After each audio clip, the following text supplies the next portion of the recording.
Welcome to the Heroes of IT podcast, where we at Automox interview people who we consider to be our IT heroes. Today, we are joined by Craig from a Australian MSP provider called CYTHERA. Welcome, Craig. Hi, Ashley.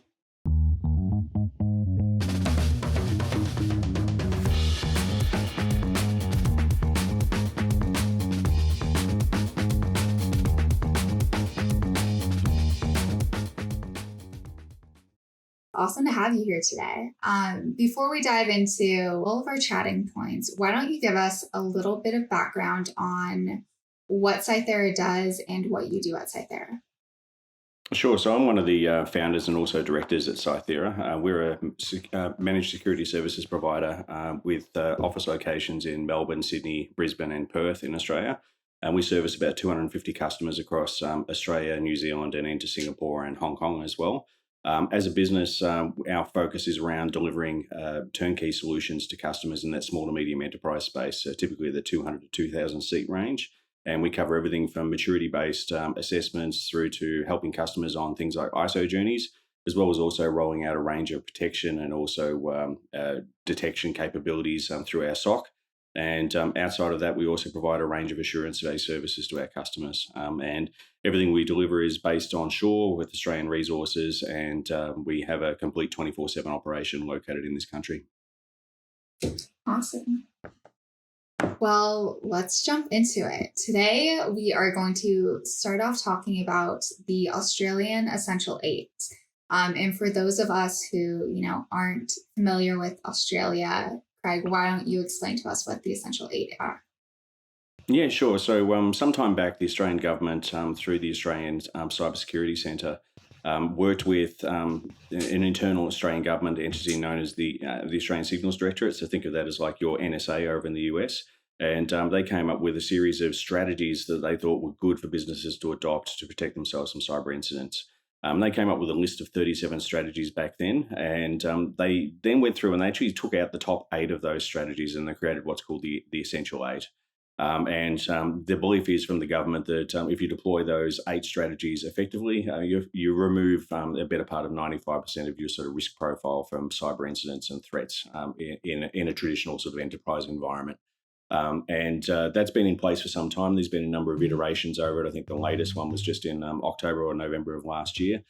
So it is sort of keeping pace with the changing threat landscape. But it creates a bit of a sort of a guardrail for businesses to look at how they can assess themselves in a simple way against a framework where they might not actually have the capabilities to go down something like a NIST or an ISO 27001 type framework. To actually put some effective guardrails in for their business and to also protect their users from cyber threats. Yeah, that's super interesting. How has the Australian business community reacted to that set of guardrails? I mean, is it something that many find easy to adopt? Is there, some resistance met to the layout of those 8? Yeah, I would probably consider it to be something that took off slowly, but it's actually gaining pace pretty rapidly now. For the longest time, the Australian government has been very much on a less inclined to actually prosecute, less inclined to fine organisations for not doing the right thing on a cyber dimension. And we've had some pretty significant breaches here over the last few years, which I think is pretty much half of the country's lost their personal data through some of these breaches at different points in time from the statistics I've seen. And that's actually put a lot more focus on what businesses do around cyber, what they do to actually protect their businesses. But they've also made board member level executives also accountable for the investments in cyber and also the governance around those. So there's been a lot more focus placed around it. Now, the ASD Essential 8 being an Australian-based framework is something we can all talk about at a domestic level, and we all sort of understand sort of the moving parts of it, which has been helpful for being able to create almost a mechanism where you can actually assess how one business might compare against another in terms of their preparedness. But I think it's at the same time, there are a lot of things outside of that Essential 8 piece that we consider are really important for businesses to adopt. So things like having a 24/7 monitoring operation or, putting in place things like cyber awareness training for your staff. They're not inside the ASD Essential 8. So, there's a little bit of conjecture amongst some of the people in the industry as to, just how well shaped it is to actually deal with, a lot of the common threats these days. Yeah, I can imagine that would be a difficult middle ground to find of, Yeah. what is the bare minimum that everyone should aspire to, and okay, but what is really the gold standard in IT and IT operations and security? Yeah. And there's a lot of nuance around it as well. So the Essential 8 is very Microsoft centric. So if you're running a Yeah, Google shop, it's really difficult to sort of map those things across for some businesses as well. yeah, definitely. Well, which components of the essential eight do you think are most important? Which are the best practices that no matter where you live, this is what you should adopt? Yeah, sure. So I think there's some real no-brainers in there. Things like enabling multi-factor authentication for all your public-facing services is, an absolute no-brainer these days. Outside of that, things like patching of operating systems and patching of applications on hosts. That's something we use Automox extensively within our customer base to deliver an outcome around. And they're really, becoming more and more important every day. Understanding where you have software deployed, understanding what kind of state that's in, what version you've got, what vulnerabilities you're exposed to, and getting a full inventory of your software out there is really important. Outside of that, there are some additional controls around things like hardening of applications, so standard applications, things like Java that might be on workstations, and streamlining that hardening. And they're very prescriptive inside the Essential 8 around what the expectations are around that hardening. And then another one that we're actually seeing quite a lot of customers sort of struggling to understand how they deal with is, controlling the use of Office macros within their environment. Um, and that's something that, is a pretty common sort of access vector or threat vector from, the bad guys trying to get into customers' environments where they'll, attach these things to emails, and they can actually be quite useful in terms of dropping malicious code on endpoints. So the last four I've just spoken about there, the macro controls, the hardening and patching of operating systems, and the patching of applications.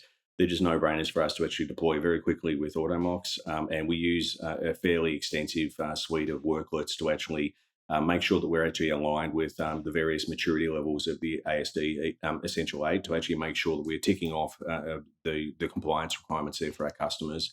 So when they come for an audit, it's really simple for us to demonstrate they're actually doing the right thing. Awesome. I think that actually brings us to our next point really well. You've obviously been brought into so many different companies, IT units to help manage, IT operations, security.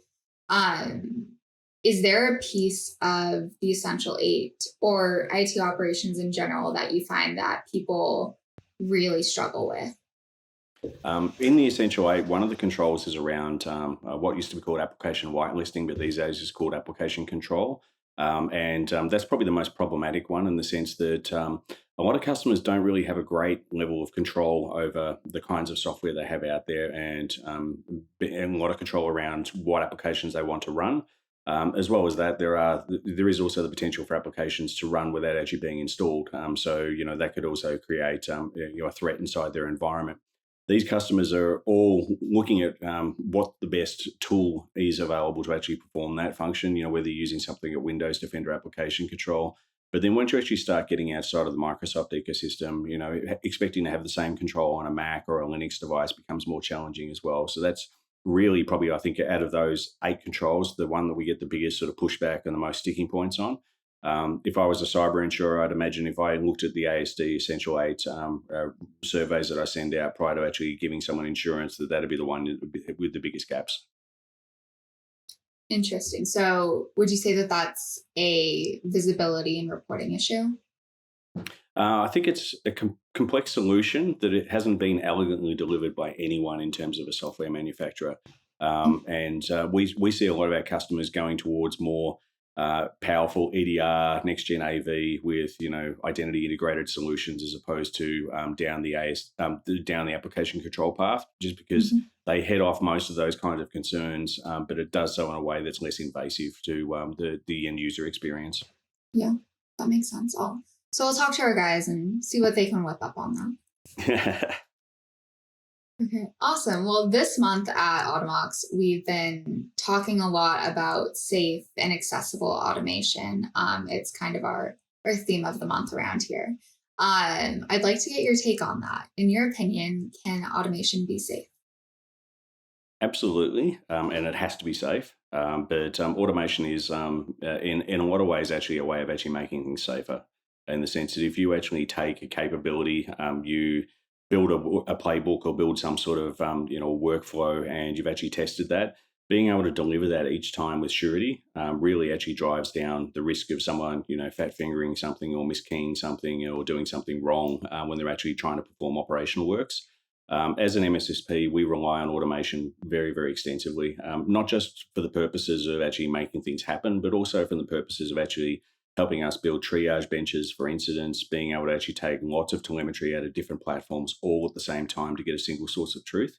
And those kind of capabilities also allow us to actually make sure our analysts don't need to actually play swivel chair across 8 different consoles at the same time. They get everything into a single source of truth. So automation is incredibly powerful and incredibly important to us. Within the Automox platform, we use a lot of the inbuilt policy-based engines and things to actually make sure that across our customers we have commonality in terms of the way patching is being deployed, it's meeting the ASD targets and those sorts of things. But outside of that, we also do have a number of SOAR platforms we use under the hood to actually deliver our services. And we use them for a range of purposes, not only just automating complex tasks, but also at the same time streamlining operations, really looking for how we can actually reduce the cost to serve each user and each customer. And what that really gives us is the ability to actually scale our analyst team across more customers with the same level of service. It's been really interesting. We've actually put a number of controls in our SOAR platform to actually measure that optimization and the benefits we actually get out of each workflow. And we're tracking over a couple $100,000 of saved time each month, just in terms of those automation workflows. So it's very significant, and it's definitely worth investing in. Yeah, that's incredible, especially around, putting it into numbers. I feel like a lot of people Yeah. have a really hard time doing that, and quantifying hours saved, hours spent working on something. I think automation is something that can be very overwhelming to start on and seems very time consuming at first, but definitely has power when it comes to iterations and that repetitive nature that ends up saving time. Yeah, we've got a sort of an ethos inside the business. If you do something 3 times, you got to figure out how you can automate it, and it's really that simple. Because if you think about bringing new people into the business, training them up on the way we do things, it's so much better if we can just point them at a workflow and they just know what they need to execute against that. And at the same time, the level of surety we get, the ability for us to actually test it, execute it properly, the ability to roll back if need be, all that stuff's built into it. So in the event that we actually have an incident, we can move really, really rapidly within our customers' environments to contain a threat actor and to actually get them back on their feet. Yeah, definitely. I love that. 3 times. That's a new rule that everyone listening to this is going to have to institute on their own environments. It's definitely an important place. Automation for us is really key. And one of the reasons we love the Automox platform is just the ability we actually have not only inside the platform, but also via the API access we get to the platform to actually do intelligent things with it. And we've abstracted away some of your reporting console into our reporting console. There's a range of different things we've done with the platform that if you're not deep in the weeds playing with automation, looking at DevSecOps coding and those sorts of things, it might seem a little bit bewildering in the first instance, but it's actually really powerful and enabling. Yeah, definitely. I've actually heard that a lot from different MSPs, companies that act as MSPs for, their children companies that have that parent-child relationship.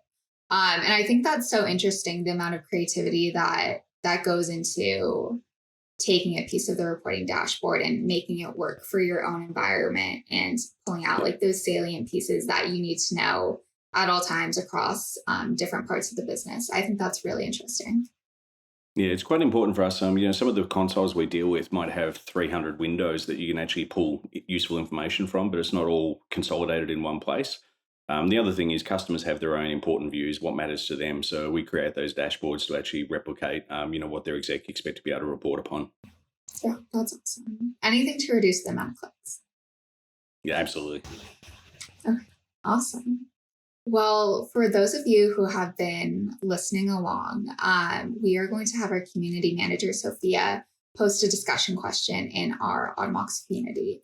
And for this month's podcast, it is going to be, do you wish that your federal government, wherever you're located, has a similar directive to the Australian Essential 8?